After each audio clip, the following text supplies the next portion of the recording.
just setting up.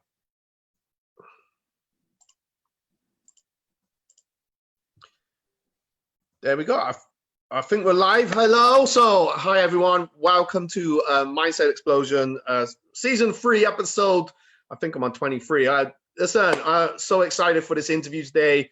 Adrian Hales, thank you, sir, for coming on. And today, we're talking about becoming superhuman. Your brand new podcast, the coaching that you do, and we're going to share some, hopefully, drop some good mindset tips and bombs, right? Yeah, 100%. We just obviously had a conversation around, mindset and tips and tricks. And we're talking about how much it's so important now because we've gone through this almost period of self-isolation and lockdown. And you see a lot of people which are either still working really hard in their business or career, or as we spoke about earlier, some people have just like stopped, reflected and thought, is what I'm doing making me happy? So I think it's just a really important time to talk about this stuff and give people tools, tips and techniques to help them, move forward. So yeah, it's really good to be on the show. And I really appreciate you taking the time to comment on my post around my journey through school and dyslexia and coming out the other side. So I appreciate you getting me on the podcast. No, my pleasure, buddy. Well, share a bit more about the post and, so what's kind of led you like to, mindset coaching and we talked off camera.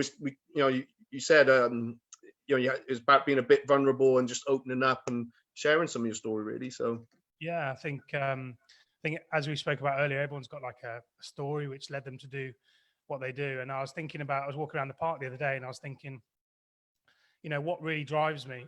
And if I look back at all the coaching sessions that I've had over the years, what are the themes that really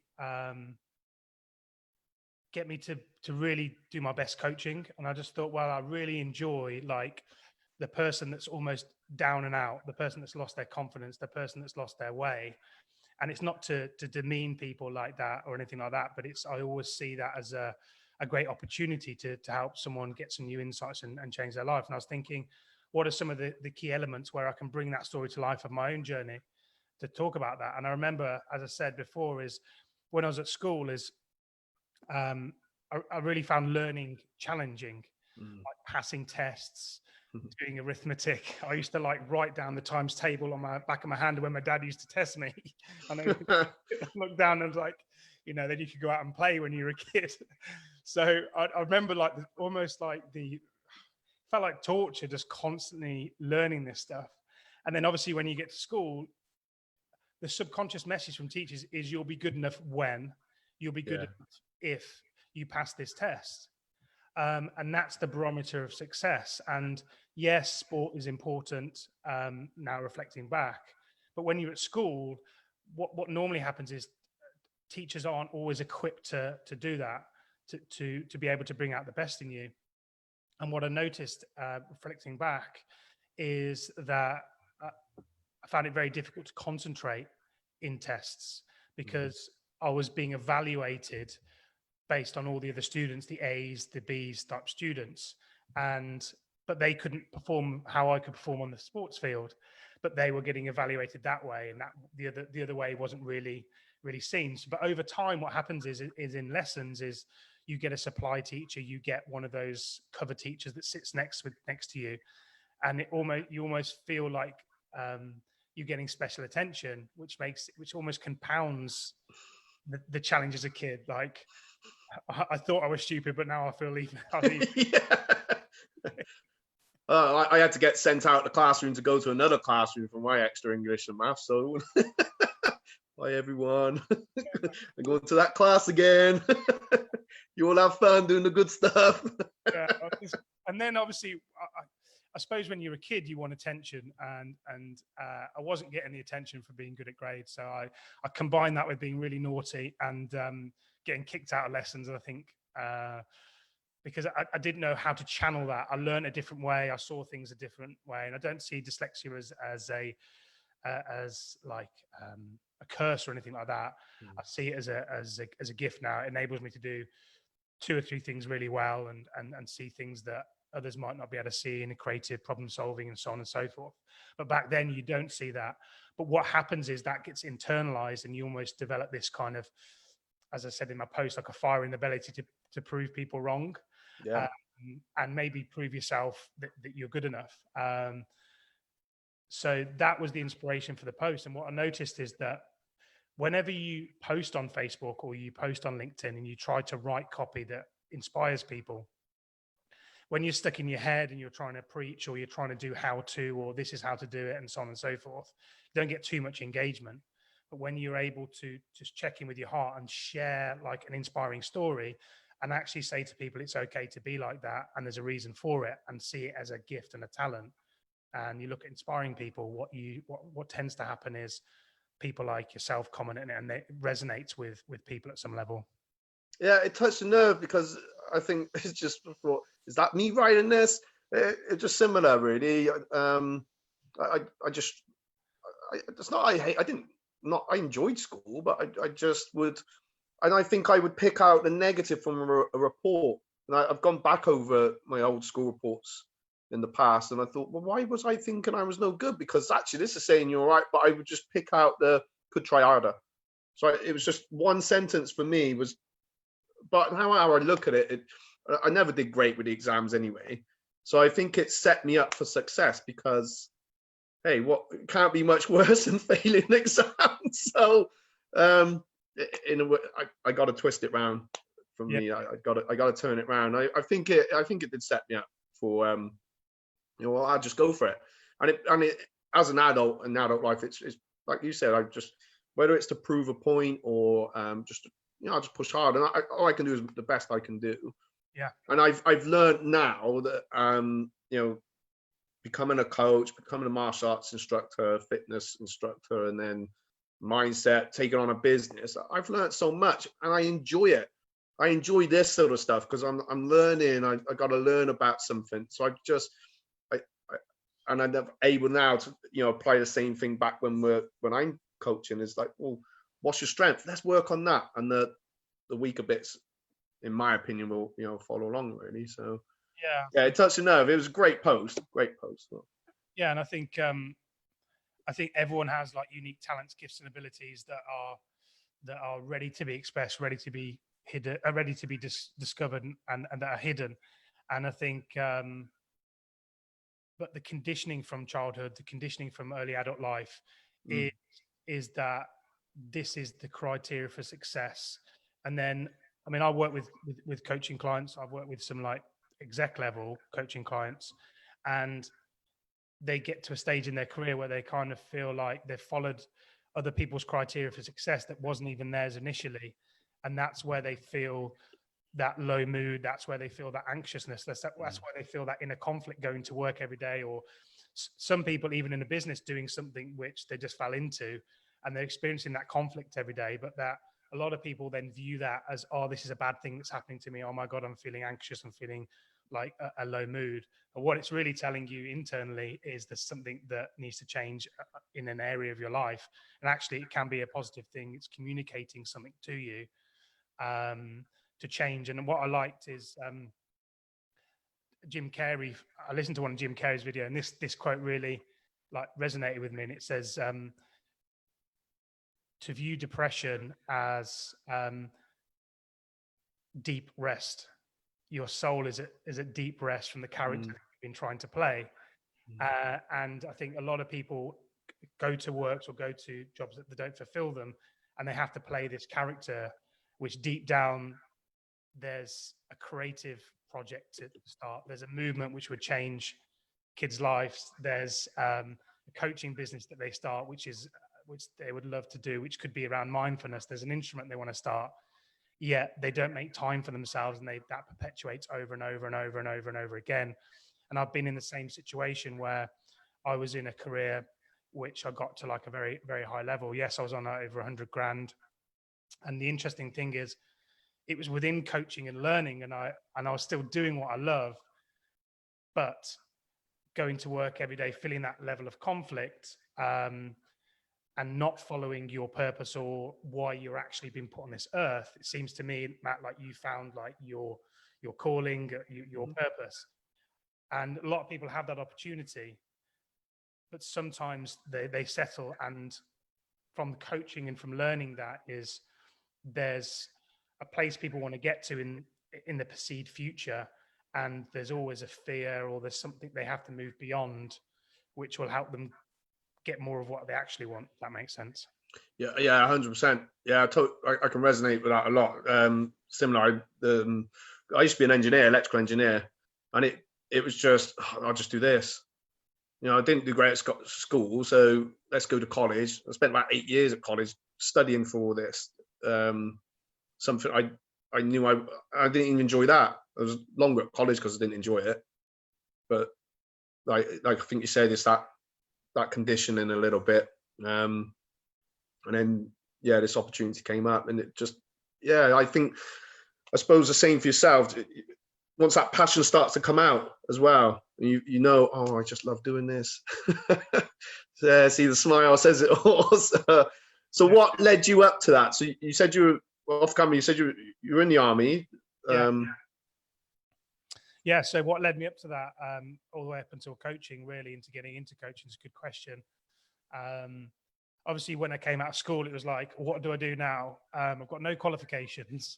And where I lived in a town called Burton-on-Trent, you could go and work in the breweries or in a warehouse, or go and join the army. So I thought, right, I'm gonna go down to the careers office. So I went down to the careers office, and then said to the guy there, look, I want to join the army. So they put me in this. It's like a test you go to before you start phase 1 training.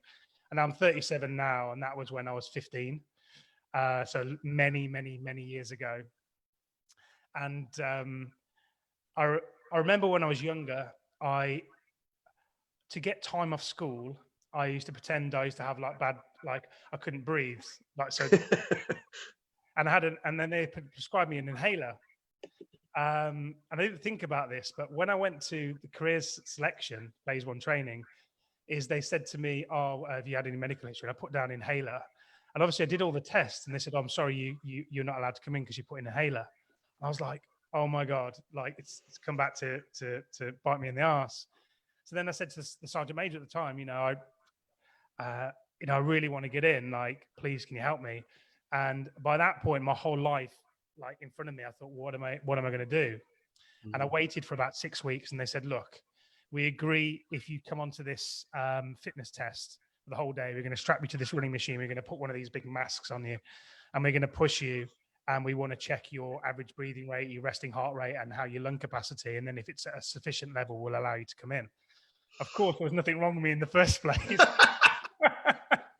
So I absolutely smashed the tests, and then they said, "You're in." So then I kind of went into the British Army. And the standard things happens when you first go. You get your head shaved. So the identity that you once identified with is gone. And that's a good thing that the army kind of bring you back down. And it's about selfless leadership. It's about the resiliency. It's about the mindset of the team. It's about helping your teammate no matter what happens. It's about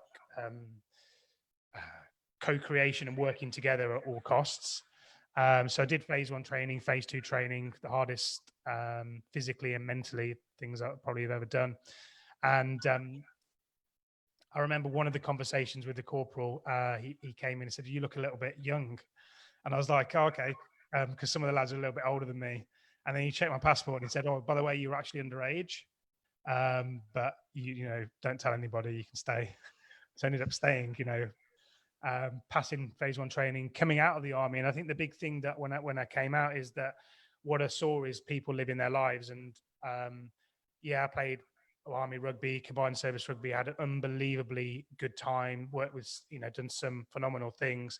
I think it's the first place where people actually started believing in me. And I actually, believe it or not, I came out of school with no qualifications. In the first 32 weeks of military college I went to, I came out with 7 qualifications at GCSE level. Well, there you go. See, you was having fun, enjoying yourself. And I think something you said there is key, Adrian, is that people were believing in you.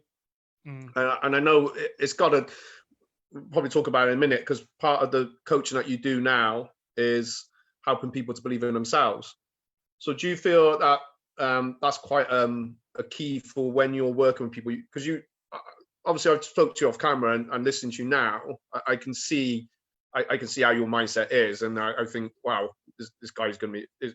You must be an amazing mindset coach. I can feel it, and I think everything that you would have been through has brought you to that, and it's had a big impact. So, do you feel? I imagine when you're working with your clients, you believe in them straight away, and you're trying to turn it around so they believe in themselves. Is that? I think it's a great point, and appreciate that. And likewise, you look like you're doing some phenomenal stuff in martial arts and also the mindset. So I really appreciate that. I think the big thing is I almost went like through a few transitions in the army. You're under so much pressure, like you wouldn't believe, but you have to remain calm and think clearly and be able to hold the space as a team. So you can think clearly and what are we going to do next? And it's almost like very much about standards, and then when you come out and played like high level rugby, it was more about how do you work with other people? How do you hone your strengths, as you spoke about earlier? And how do you enjoy, try and enjoy playing the game? And then when you come into the coaching I'm doing now, which is neurosomatic coaching. So how do we use the internal to transform ourselves, and combining all those three elements? Now it's really about, as you say, viewing that person as the person they could become. And what I really try and get into in my coaching is no judging people, no giving it harsh opinions, and just hold the space for them. And whatever they experience in terms of anxiousness or fears or something that's quite a vulnerable thing for them to say, in their mind, they think, oh my God, when I say this, my life is going to be over. It's such a big thing. And then when they say it and I acknowledge it, but not responding, oh my God, and buy into their story and just allow them that to flow out by being calm. I think that is where the change happens. And what I notice sometimes when I'm coaching people, because obviously within MBIT, we focus on the heart, the head, and the gut. And the heart has different core competencies, the head does, and the gut does. So for instance, like what you spoke about earlier is like follow your heart, which would the core competency of the heart or the intelligence. And the reason I'm saying this is because within MBIT, it's been validated by neuroscience, it's been validated by behavioral modeling, and there's specific stats that shows that it works. So that's one of the reasons that I use it. And there's about 2,000 coaches now around the world using it. But when we focus just on our mind, our mindset, it's obviously an important part of the decision-making process and coming up with visions and coming up with new ideas. But as you pointed out in your video, talking about the heart, the other intelligences do play a part. And what we find when I'm coaching, if one intelligence is overrunning the other, what that does is it gets results that we don't fully want in our life. So we have a level of incongruence. So like, for instance, you would have looked in the past, for instance, there might be some leaders that you viewed upon who are all heart-based. They just go with their heart all the time, and they don't think about it, and they don't use their gut, their intuition, and they just go heart-led. And they don't make the best decisions, whereas you've probably seen also prime ministers, leaders that just go with their gut instinct, but they leave their heart there behind. So that has an impact because what we presuppose in MBIT is that if we can consult and communicate with all three, we make better and wiser decisions rather than just using one intelligence. Yeah. Makes sense. Yeah, no, that's so interesting. I think even in my video, Adrian, I don't think I'd even seen it on that perspective. So it's like, oh my God, I'm getting hooked again. This is why I love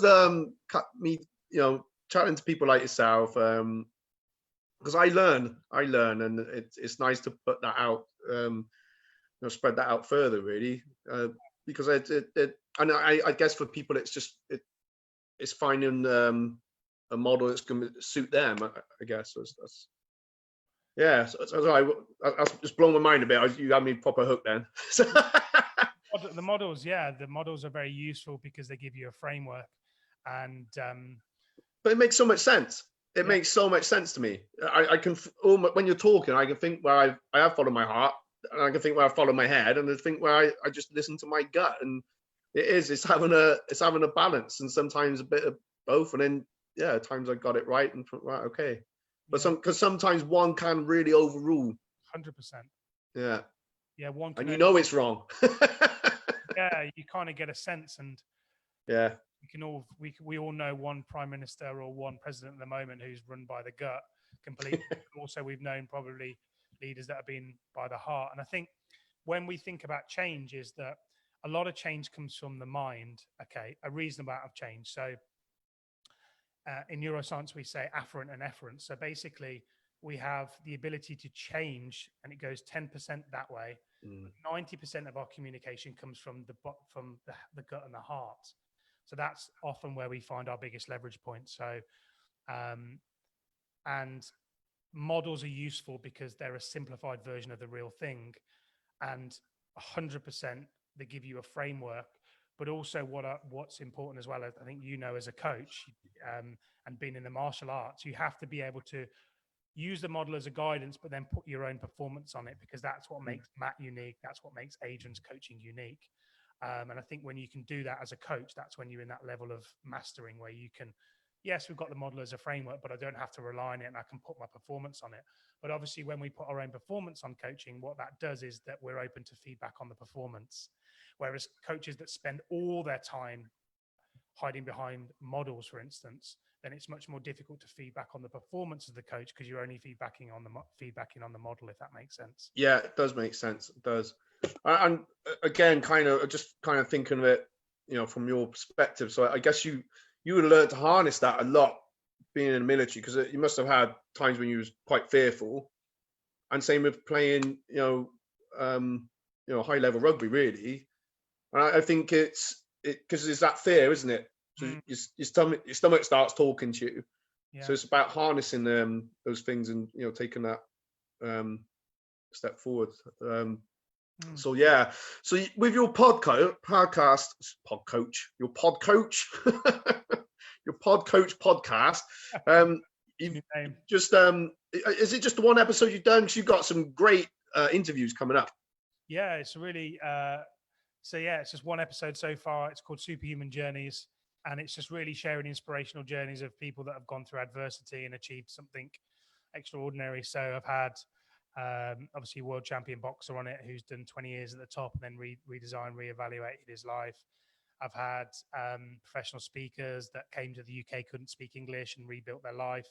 They brought a child across. I've had someone who's based on resilience, who had brittle bone disease and broke lots of hundreds of his bones before, in his teenage years, and then rebuilt. Now as a TED speaker, and I've had actors on there as well who have gone through some real dark times and then come out and been an award-winning film producer for a short film. So just trying to get really inspiring people on there and get people to listen to that story, because I believe with stories, as we're talking about earlier, is that we've got a critical filter in the mind, okay, which says yes, no, right, wrong, good, bad, and often that stops us from really achieving what we can achieve in life. So going what the stories speak to is your subconscious, go into your heart, go into your gut, and go into the area where that's going to influence you the most. So that's the mission of it, really, is to help people, help those high achievers, those gifted people that have lost their way,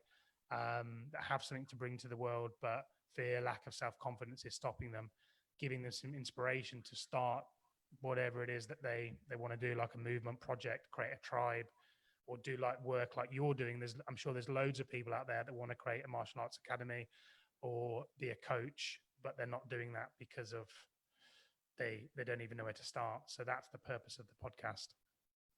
Yeah, I think straight away, when I think I'm 45 now, so I was just coming up to 30 when I changed my career, and even then I was thinking, oh, can I do this? I don't get me wrong, I couldn't even stand up in front of a couple of people to talk then. It took, but I think that I want to do this. I want to make a difference, and then you just grow as it went. Yeah. So for me, it was, I'm not saying it was an easy transition. It was tough, but I have no regrets. My life changed a lot, and some things didn't work out, but I have no regrets, on that. And I think I think there's a lot of people, like you said, and especially at the moment, like been in a lockdown period, and even you said it, you went through many transitions, and it's lockdown can be I think could be quite potentially big transition for a lot of people to think, I've had this thing in my head, and even when we're coming out, it's not too late anyway. It takes time. It takes time. We can be in that transition phase, and you just got to get out and do it. And you're absolutely right. I think the amount of people I talk to, and they got all this stuff in here, and sometimes I do want to shake them and say, "Come on, just do it." Get the whole slap round the face. Wake up! I think the lockdown part is a big wake up for a lot. Yeah. Obviously, tough circumstances. So my compassion goes out to all the people that have been affected, and that part is not nice. But what it's done for many people is like reevaluate your life, because where am I now going? And you hit on a good point earlier, is that you almost had like a vision or mission or purpose, which you discovered, which then enables you to dig deep in those tougher times when you're having, because I've gone through my challenges as well. Like I had anxiety, I've overcome PTSD, and I've gone through periods of depression. But with that, I knew where I was going. I knew my purpose. So I knew the purpose of going to work with a coach and going to seminars, which helped transform the things I was challenged with. And because I knew that that's the reason that I was doing it for, so that in the future that I could be the best for my clients and I could, lead a mission. And that's evolved and that's changed as I've gone forward. But going back to what you said earlier, is that around that fear of public speaking, I had the same thing. I remember when I was a kid, I had had to go up to school and show like a model thing that I'd made. The teacher put me on, gave me like 5 minutes to think about it. Like 5 minutes, you're speaking in front of 300 kids. And I'm like, as a 7-year-old kid, absolutely shat my pants. And then had to go and speak to like all these kids as they're laughing at me. And then at that point decided I was, had a fear of public speaking. But what you find is that when you get older, when you start to work on your purpose, some of those things come up for you. And in order, as you know, Matt, in order for us to be a good communicator, as we are now in this video, to speak to your students, and then if you get invited to do any talks, you have to be able to hold an audience. So I realized that was tied in with where I wanted to go. So it was like, I have to move past this, otherwise, because I want to be in this place where I am now. And this is like, it's kind of 5 years ago. And then I went to Toastmasters, and I went like for about 4 weeks, and every time I went, there was like people that were like younger than me getting up and speaking, and I just, they said, "Who wants to speak?" And I couldn't put my hand up. And then about the fourth time that I went, I sat in the audience, and then the Arctic Monkeys song played. This is the only reason that you came to what you're scared for. Put on your dancing shoes, I think the tune. I thought, yeah. I thought, I'm going up. So I did it. I got best speaker that evening. And then after that, I had the confidence in myself to, when other speaking opportunities came, when opportunities came to me, I was prepared for them and I could accept them. Whereas I think a lot of times people don't condition themselves. So when they have opportunities, the jump is so big to get to that rung 10, they haven't conditioned themselves along to make the jump one rung. It's almost like too overwhelming for people. Yeah. So it's a big thing. It is. I one of the things my instructor used to say to me when you're feeling scared is that your body's just getting you ready.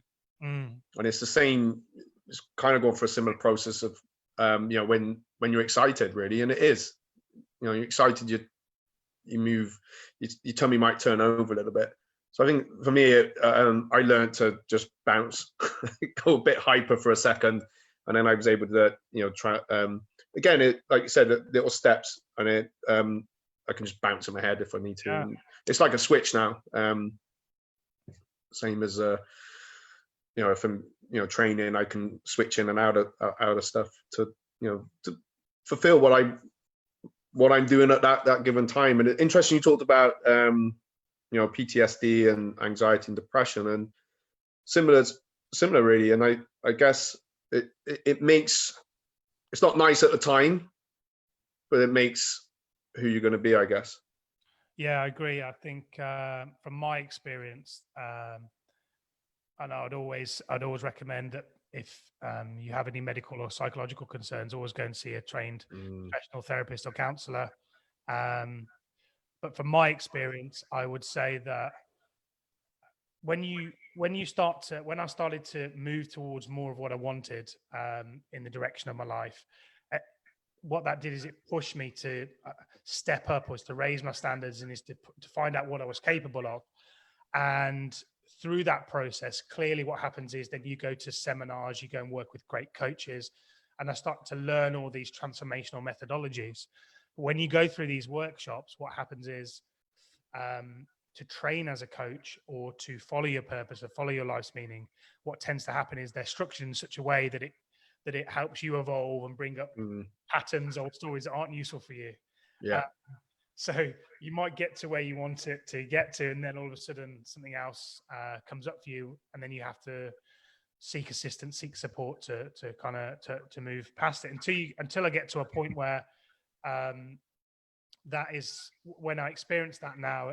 I just know that's a pattern, and I can observe it objectively and allow it to just be there. So there comes a point where actually what it's doing is what it's doing from my perspective is awakening you to who you really are beneath all of the noise. And it's almost like subject object. And if you think about me looking at this water bottle, I'm the subject and that's the object. So there has to be a subject object viewpoint. So if our thoughts and our catastrophizing thoughts and these emotions are occurring, who is the one that's viewing them? There has to be a subject and object. So as soon as I learned that, it was quite a profound moment that I could just allow those experiences to be as they are. But it's taken a reasonable amount of time to get to that point. Yeah, but it does take time. And, when I was going through that, I actually bought the business. So, and it's one of them things I think, how did I do that? I'm also quite proud of it. But, I think I said to someone interviewed me yesterday, and it's not like I wanted to end my life, but it's like I didn't want to live. Yeah. But I guess that gave me that new purpose at the time. But it was, and it does take time. And I think, like you said about being aware, I'm much more aware now. And I think a video I did yesterday was like, well, you know what? I can either squalor, I can have a burst of energy, and sometimes that works, or I just, I'm just gonna take my time with it today. Yeah. Just move it, and then I'm fine after that. I'm just totally back to normal. But it's a lot about self-learning, and I guess, but there's always a way out. I think the most important thing is to seek some support. Yes. And then also inquire about coaching if that's what you're looking for, because obviously coaching is more about moving forward, whereas therapy, that type of stuff is resolving the past as well. Yes. So that's really important. But I suppose, as you said earlier, it is about that journey. It's also about like not being too harsh on yourself as well. And I think the most important thing is understanding where you're going, what your purpose is, what gives your life a sense of meaning, because that will give you a reason to work on this when you have to move forward or you start to become the person that you want to be. Whereas sometimes what I find is with coaching clients that take a while to reach out, they've been thinking about this stuff for years. Yeah. But it's almost like this little pebble in your shoe. Oh, it'll be okay. I'll just keep a bit of toothache. It will be okay. It will be okay. There has to be, obviously, I mean, you've probably seen that in coaching as well. There has to be like a point where they're like, fuck it, I've had enough of this now. I need to go and get some support on it. Yeah. Hey, I've been on that end as well. Yeah, I've been on that at the end where I think it's literally like that stone in the shoe. And sometimes it's a bit like the 7 Habits Highly Effective People. The last one is sharpen the saw. Yeah. You're trying to cut down a tree with a blunt saw because you haven't got time to sharpen it. Whereas only you went and sharpened that saw, you probably cut it down much, much quicker. So yeah, and reminding ourselves of that really. That's a great and obviously you're working about people's inner self-belief, their self-confidence. Me, I feel, because sometimes people don't want to get started and stuff, so I don't have the confidence for that. And my fear on it is you don't need confidence yet, because that's what we're going to build. All you need is a little bit of courage. I think courage comes before confidence. Yeah, it's interesting that you say that, because if you think about, if we go back into what we were talking about earlier about the whole body in alignment, and they have to kind of be in agreement and aligned, or we don't make the best decisions, as we spoke about earlier, gut and heart. And it's interesting that you both said that the confidence and having the courage, because from the behavioral modeling of MBIT is we look at the heart. So when we work with the heart intelligence, the core competencies are our values, our relational effect, so how we relate to ourselves and relate to other people, and also feelings and emoting and emotions. And as I think you spoke about it earlier around someone that gave you some advice around to feel the emotion or to feel the feeling. It's just, I can't remember what you said, something around the fear or anxiety, you're just feeling it. And that's what the heart intelligence is all about. So connecting with others, relating to others and yourself, and feeling. And then when we go down to gut, our gut is for our core identity, so who we are in the world, who we being, and also our security needs are what we need to be secure in the world. So that's what the gut is for. And also for mobilization, so for action taking, for deciding. And then the head intelligence is there for stories, meaning making, thinking, and cognitive perception. Sorry, Adrian, you aren't going to believe this. There's someone, I got a delivery. Listen, 2 secs. No, that's interesting. Thank you. Right, cheers. All right. So what workshops, courses, you got courses coming up? Yeah, so obviously I do a 3-month coaching program, and that's specifically for coaches, business owners, or professionals who are looking to build their self-confidence, increase their leadership skills, and really awaken their talent. So really looking at anyone that's got any low confidence or self-belief, and helping them get to the root of that, release that, and then build on their strengths, so that they're out there building a tribe, building a movement, and really being superhuman, because that's what Superhuman is all about. And one of the clients I was working with recently is an exec level director who had a business on the side, and also working within a company who had some self-confidence issues around relationships, and that was impacting their efficiency and ability to influence at work, and also create the kind of money and the business they want on the side. And they finished the 3-month coaching program, got to the root of their self-confidence, that released, and that that had gone, and they got a new job with the money that they were that wanted all along. And then they started to build a consultancy and coaching business on the side. So that was quite a profound transformation. Yeah, wow. Work that I do, and then obviously I'm just doing the podcast now. And when this is all out as well, I do coaching certification. So I teach coaches, therapists, managers, leaders how to use MBIT, so how to integrate and align all your multiple intelligences. So how do you coach whole body using neuroscience, ancient wisdom, and positive psychology with NLP? And then they finish the 4 days and they get a certification in MBIT, so they can apply that in their coaching, and they can use that freely. So that's something that I'm going to be doing when we come out of lockdown. I did have one course planned, but obviously lockdown stopped me from using the hotel. So that's something that I'll be doing after. So that's what I'm doing. Yeah, no, listen, it sounds amazing. We've only just met properly, really, on a video call, but I feel I'm a good judge of person. I just think that they're going to get so much from you, Adrian.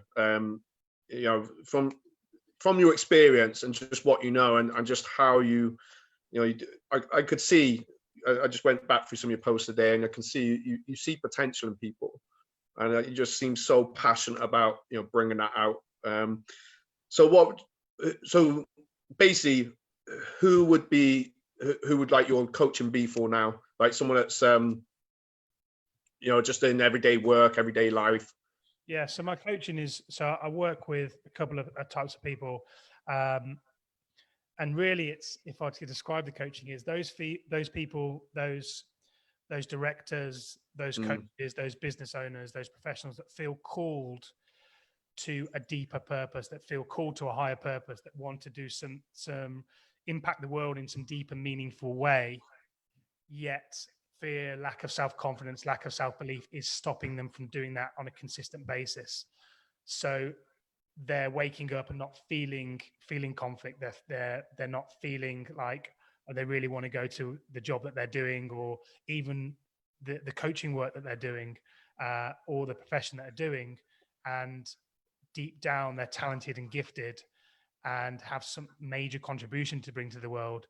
They just need a little bit of coaching. They need to release some of those fears. They need to build that self-confidence to achieve the extraordinary, which is why they're here. And that's who my coaching's for. It's for those high achievers that are lost, that other people have counted out, to get them back on track. Brilliant. And what would happen? Would they get like a discovery call through you first? Or it's not like, I got commit straight away? Just drop me a connection on Facebook, and we'll just have a little bit of a messenger discovery. And then when we feel like it's the right time on the messenger discovery, so I understand it, then we'll have a call and introduce the program. Brilliant. Well, I've tagged you in on the post, but if you can drop in your your website, all your contact details in the comments, and there, guys, they'll be below there. It's been great talking to you. Sorry about the delivery. I wasn't expecting that. Hey, that's live. That's live TV. Nunchucks. Yeah, no, I wish. Everyone in that room. No, my house is filled with bow staff and nunchucks and sticks. Yeah, and I think training tools just in case. Great for you to obviously comment on the post, and I think what's great about today is obviously we've been connected for a while, obviously. But what's been great is that there was a glimpse of something in that post, and I think essentially what you said earlier, Razan, with yourself, it's about recognizing the potential in people, or recognizing people's talents and abilities, and almost guiding them towards where they want to be. And it's being that coach, it's being that support. And I think you really resonate with that post, and I really appreciate the comment. And then if I reflect back and look at some of the stuff you're doing and some of the interviews you're doing, and being consistent with those, you're doing a great job. And martial arts is, I mean, I've always been involved in team sports, but since I've got into boxing and learned that piece, it really is a completely different experience, because now you have to rely on yourself, and it really does push you and shows you how to use the energy and how to understand yourself. And you're doing great work. Oh, thank you. Appreciate that. Well, I'm gonna have to hook up with you again, definitely. This has been a good one. All right, thank you guys for watching. Drop a comment in below. All right, drop Adrian a message and get on that course. And Adrian, thank you so much. It's I've enjoyed this podcast. I've ran over a bit, but hey, don't matter. Meetings can wait. Yeah, I really appreciate that. We're in the flow. That's it. All right, bye everyone. Peace, love, and good.